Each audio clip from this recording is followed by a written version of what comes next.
Lord of the Mysteries. Chapter 557. Planting a Q on herself? Eastchester County, the Hall family manor. Audrey sat at the dressing table and lit a candle.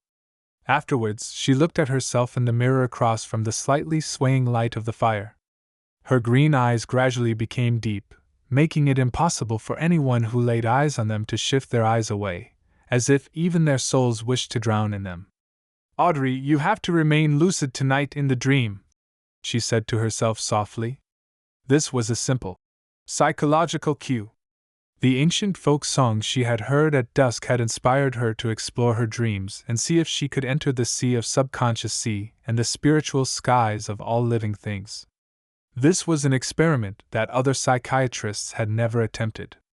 At least, there was no similar experiences in the reference materials provided by the psychology alchemists, giving oneself a psychological cue to explore their own dreams.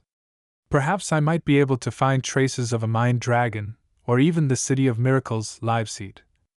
Audrey withdrew her gaze, removed Lie, which was now in the form of a ruby necklace, and placed it inside a jewelry box. She was afraid that the mystical item that amplified her emotions would affect her while in her dream and cause unnecessary harm. Therefore, she removed it in advance out of caution. After doing all of this, Audrey subconsciously looked at her reflection in the mirror and saw little blemishes on her face. While wearing Lie, she felt that her beauty was intoxicating. "Wake up, Audrey. That's only a lie." She lifted her right palm and caressed her cheek. At that moment, she was very glad that she had chosen the name, Lie, for that mystical item. It kept her constantly alert. Otherwise, she feared the day that she would one day be completely dependent on it and not want to face her true self. The day she lost it, it would be very possible that she would lose control. Those girls who are relatively ordinary looking might never wish to take it off again after wearing Lie to perfect their looks. They might be willing to die to keep it on them. For a beyonder, I can't have such a state of mind either. Audrey sighed and stood up.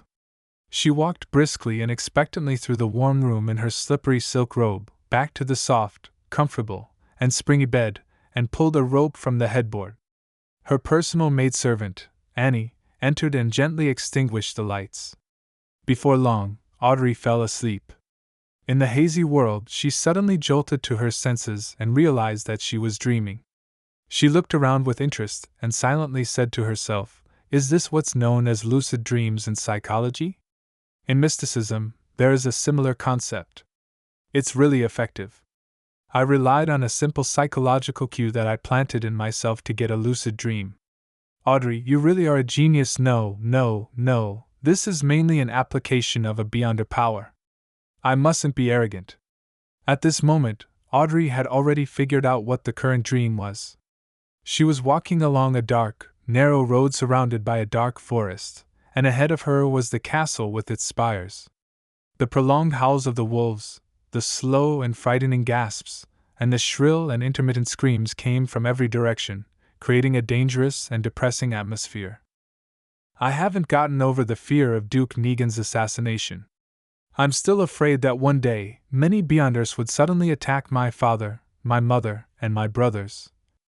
Audrey dissected her dreams from the point of view of a psychiatrist.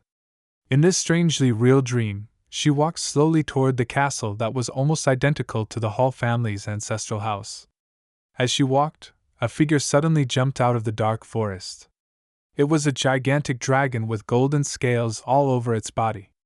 Its eyes were pale gold with vertical pupils, and its thick tail looked like it could sweep away everything. This dragon's facial features were exactly the same as Audrey's. When paired with its body, it gave off an indescribable feeling of strangeness and horror. Audrey jumped in fright, almost waking up from her dream. Fortunately, having been a spectator before, she was able to stabilize her emotions in time. This made her realize that she had never really forgotten how she had almost lost control back when she consumed the psychiatrist's potion. Back then, her self-relief and the improvement in her mood was only superficial. The trauma had already taken root in the depths of her subconscious and would occasionally reflect itself in her dreams. Fortunately, I discovered this today. In the future, I can try to treat this trauma in my subconscious. I'm a psychiatrist. If I continue to ignore this issue, I might lose control due to this fear when advancing to sequence 6. Audrey examined herself carefully. As she walked and stopped, Audrey's dream kept changing in an erratic fashion. It would have been considered quite an unsatisfactory story. Finally, she arrived in front of the castle and saw an arm-length magic staff sweeping through the air, scattering down specks of light that were as resplendent as starlight. The castle that was shrouded in the light instantly became magnificent, and all the gloom disappeared. The melody of a band came out from inside the castle as one wall lamp after another lit up. This was the most beautiful expectation that I had towards beyond her powers at the very beginning. It really was a little girl's fantasy. The corners of Audrey's mouth curled up, and her mood turned for the better. She didn't stop, but she walked past the castle to the edge of her dream. She didn't care how the scene behind her changed, or how the story unfolded. After walking for an unknown amount of time, she passed through the barren wasteland and arrived at the top of a cliff. Looking out, the gray, blurry void extended into the distance. The area beneath her was so deep that it seemed to be bottomless. Audrey was keenly aware that this was the boundary of her dreams. Once she left, she had no idea what would happen. And how do I leave? Jump down? Will I fall to my death? Audrey thought awkwardly, not too courageous in taking the risk. After thinking for a few seconds, she slowly came up with an idea. This is a dreamland that originates from the world of my mind. As the mistress of this place, I can use my will to open up a path for myself. With the thought of making the attempt, she tried to conjure what she thought, just like the way she did it above the gray fog. The only difference was that the former needed the help of Mr. Fool, and now she had to rely on herself. Audrey stretched out her right hand, pointing it downwards into the depths of the gray fog. In front of her, the gray fog suddenly surged, revealing layers of stairs that led downwards, without an end in sight. Audrey took a slow breath, lifted her skirt slightly, and stepped onto the first step. Step by step, she continued down the stairs. The surroundings grew increasingly quiet, so quiet that it was almost as if she heard auditory hallucinations. In this place, there was nothing else apart from the gray fog. It was lonely and filled with the unknown. A howling gale blew in from different directions, causing Audrey to sway back and forth. The fear she felt slowly deepened. Before she lost control of her emotions, her green eyes shone with a warm light that seemed to be able to see through the hearts of others. Audrey used her psychoanalysis powers to placate herself. She continued her search. After nearly a minute, a point of light suddenly lit up in the surrounding gray fog. Audrey took a cautious look, only to see that the point of light was of herself, back when she had just consumed a potion and almost became a dragon monster. While on the verge of losing control, emotions such as worry, horror, fear, and nervousness were clearly overflowing from her. This is my subconscious, so this is my trauma?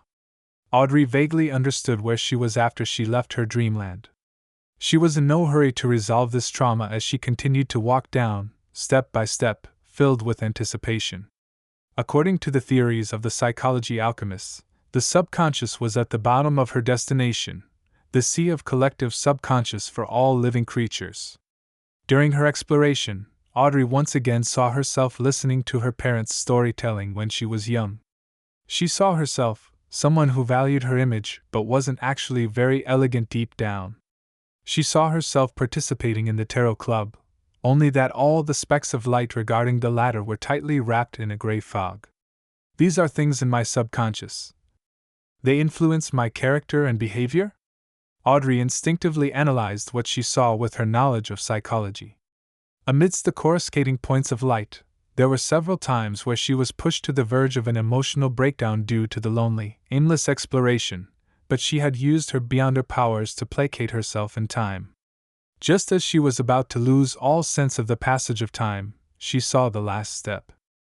In front of the steps was a solid, blurry gray ground. Above it, there were streams of light and shadows. They were dense and overlapping, like an illusory sea. The sea of collective subconscious. Audrey took a few steps forward and raised her head to look up.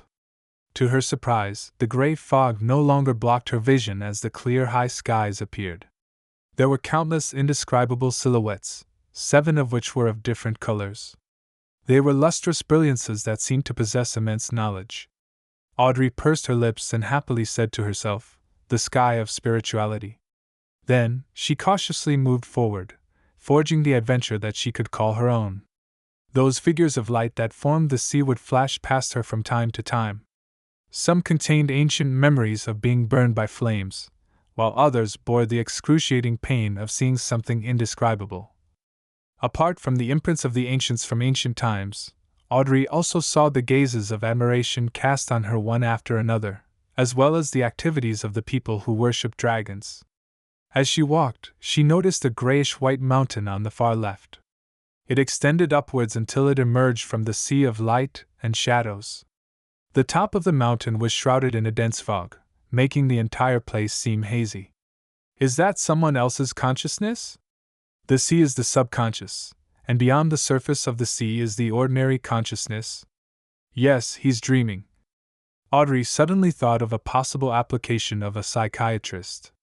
It was to move closer and climb up, directly affecting the other party's subconscious thoughts, allowing them to naturally act according to her bidding. But it should be very difficult and very dangerous. Audrey looked away, not daring to make the attempt. She clearly remembered that her purpose this time was to seek out traces of the Mind Dragon and the City of Miracles, Liveseed. Audrey passed by more than 100 other people's consciousness. Gradually, she felt exhausted. It's time to return. Instinctively, she raised her head and looked into the distance, rationally making the decision. She stood there for a long time, unwilling to leave. A shadow suddenly appeared in the air just as Audrey was about to turn around. It was a pair of 2 huge gray wings. Under the wings, there was a long lizard-like monster. Its entire body was covered with huge scales that were like grayish-white stone slabs. It had 4 thick and powerful legs, seemingly bathing in the sunlight that didn't exist as it flickered in what seemed like the afterglow of the setting sun. The monster flew over. Its eyes were pale gold with its pupils vertical, looking cold and arrogant. Its grand and epic figure quickly disappeared into the sea of the subconscious of all living beings. Dragon? A mind dragon! Audrey jumped on the spot and looked around, afraid of others noticing her inelegant behavior. She paced around excitedly, feeling very satisfied with her adventure. Indeed, the tradition of dragon worship here isn't without an origin. In their subconscious, there lives a mind dragon. Audrey resisted the urge to praise herself and had decided to return immediately and wake up from the dream. She didn't have the urge to continue her exploration, as she wasn't prepared for it at all. She was going to consult Mr. Fool, Mr. Hangman, and the others at the Tarot Club next week in the hope of receiving some advice. Audrey returned the way she came, entering the mountain formed by her consciousness. Then, she woke herself up and successfully escaped from the dream. At that moment, Danitz was also permitted to return to his room. He glanced at Gehrman Sparrow and said with an embarrassed smile, "You won't tell anyone what you just saw, will you?"